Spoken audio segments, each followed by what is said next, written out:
안녕하세요. 캄보디아에서 나는 말씀으로 시작하는 하루. 오늘은 2월 27일 금요일 아침입니다. 오늘도 변함없이 신실한 마음으로 하나님의 말씀과 함께 하루를 시작하는 여러분들에게 좋으신 하나님의 크신 은총이 종일토록 함께 하시기를 바랍니다. 오늘 하나님의 말씀은 요한복음 8장 31절부터 41절까지의 말씀인데요. 그 중에 31절과 32절 두 절 말씀을 가지고 주신 말씀의 은혜를 나누고자 합니다. 예수님께서 누구든지 나를 믿지 아니하면 자기 죄 가운데 죽을 것이다 라고 말씀하시면서 내 하는 모든 것은 하나님께서 함께 하시고 나를 보내신 그분께서 하게 하신 일을 하게 하신다 하고 있다고 말씀하시면서 자신이 하나님으로부터 온 사람이라는 것을 선명하게 드러내십니다. 그리고 자신으로 말미암지 않고는 자신을 믿지 아니하고는 죄를 용서받을 수 없다는 사실을 알려주었죠. 그러자 적지 않은 사람이 예수님을 믿게 되었던 것입니다. 그러자 예수님을 믿는 유대인들에게 오늘 본문의 말씀을 주신 거예요. 31절, 32절 이렇게 말씀하십니다. 그러므로 예수께서 자기를 믿은 유대인들에게 이르시되 너희가 내 말에 거하면 참으로 내 제자가 되고 진리를 알지니 진리가 너희를 자유롭게 하리라. 여러분이요, 예수님을 믿은 유대인들에게 주님께서 주신 말씀인 것이에요. 이 말은 무엇을 말합니까? 우리가 예수 그리스도를 믿음으로 죄를 용서한 받아 하나님의 자녀가 되지만 그것만으로 다 끝나는 것은 아니라는 것이죠. 예수 믿고 하나님의 자녀가 되었지만 믿은 유대인들에게 주님이 또 한 가지 주신 말씀이 너희가 내 말 안에 거하면 내 제자가 되고 진리를 알지니 진리가 너희를 자유케 하리라. 예수님을 믿고 죄를 용서한 받아 구원받은 하나님의 백성이 되었다고 하여도 그것으로 족한 것은 아니라는 거예요. 예수는 믿은 그들에게 그 다음 단계가 있는데 바로 주님이 가르쳐주신 말씀 안에 거함으로 예수님의 참 제자가 되는 것입니다.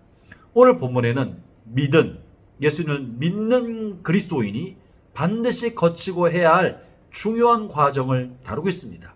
그것은 주님의 말씀 안에 거한다는 것입니다. 말씀을 받아들인다는 것이죠. 말씀을 섭취하고 말씀을 통하여 양육받고 그리스도의 가르친 말씀을 나의 것으로 삼는 것입니다. 이러면 두 가지 변화와 성장이 나타나는데 하나는 참 그리스도의 제자가 된다는 것입니다. 형제자매 여러분, 예수님을 믿고 죄 용서함 받고 구원받은 것으로 멈추지 않기를 바랍니다. 그것이 다가 아닙니다. 그것은 어찌 보면 신앙생활의 시작인 것입니다. 구원받은 사람, 예수님을 믿은 사람이 다음으로 가야 할 것은 예수님의 제자가 되는 것입니다. 어떤 사람이 예수님의 제자입니까? 예수님의 가르치는 말씀을 마음으로 받고 생각으로 받고 그래서 나의 생각이 예수님의 말씀으로 바뀌고 나의 마음이 예수님의 말씀으로 가득 차고 나의 삶이 예수님의 말씀과 교훈과 가르침을 따르는 삶을 살아가는 거예요. 그것이 예수님의 제자입니다.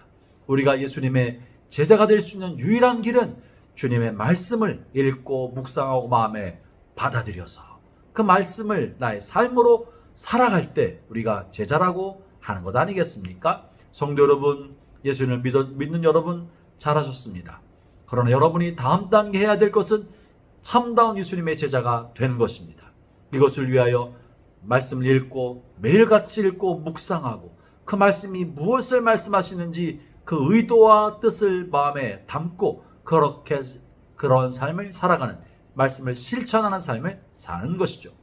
두 번째, 또 그 다음 단계는 또 무엇이라고 말씀하시냐면 내 말이 너희가 내 말에 거하면 참으로 내 제자가 되고 그리고는 진리를 알지니 진리가 너희를 자유롭게 할 것이다.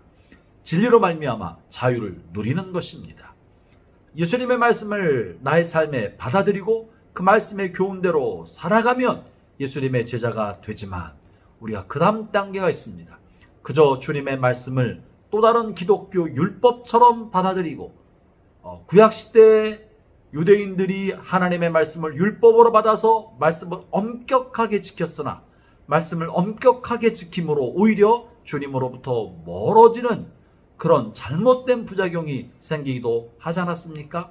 그것은 하나님의 말씀의 의도와 그 말씀의 뜻과 율법의 정신을 바르게 이해하지 아니하고 그저 율법의 문자 안에 갇혀서 문자적으로 순종하고 문자적으로 충성하고 이것을 우리가 율법주의라고 하지 않습니까? 문자 안에 갇혀서 문자에 매어 율법에 갇힌 삶이 율법주의인 것처럼 예수님을 따르는 예수님의 제자들 중에는 예수님의 말씀에 갇혀서 그 말씀을 문자대로 따르기만 하고 그 말씀의 의도와 뜻을 알지 못하여 기독교 율법주의에 갇힌 사람이 얼마나 많은지 모릅니다.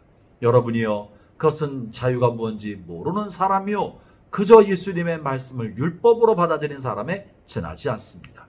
주님의 가르치신 말씀의 의도가 무엇인지, 그 가르침의 정신이 무엇인지 주님의 마음을 올바르게 알게 될 때 우리는 주님의 말씀에 순종하지만 말씀의 의도에 따라 말씀 자유함을 누리며 주님을 따라가는 삶을 살 수 있게 될 것입니다.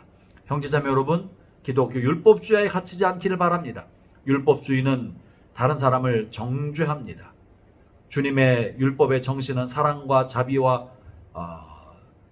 긍휼과 인애이지만 그 정신을 알지 못하고 기독교 율법주의에 갇혀 있으면 예수님의 말씀으로 다른 사람을 정죄하는 율법주의자가 되어버리고 마는 것입니다.